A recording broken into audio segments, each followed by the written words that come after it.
How common is that? Linebacker Alex Singleton is recovering from surgery for testicular cancer. Right now, we're joined by Dr. Nicholas Koss, CU Anschutz Associate Professor of Surgery Urology.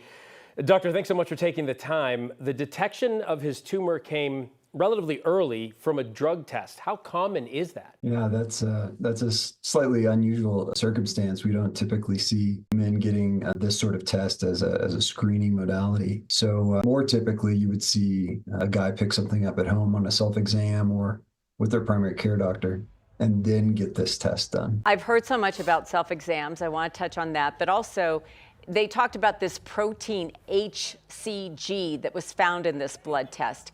What exactly is that, and why would that raise a red flag with a doctor? Right. So HCG is part of a fairly complicated cascade of endocrine proteins that ultimately lead towards testosterone, in this case in the testicle. And it is something that we know that certain kinds of testicular tumors will secrete. And so we use that to both detect and then follow men that have testicular cancer. However, it's really not a great screening test. It's only elevated in a proportion of patients with testicular cancer. So the better way really is if something is felt to go to an ultrasound that can visualize if there's a mass in the testicle or not.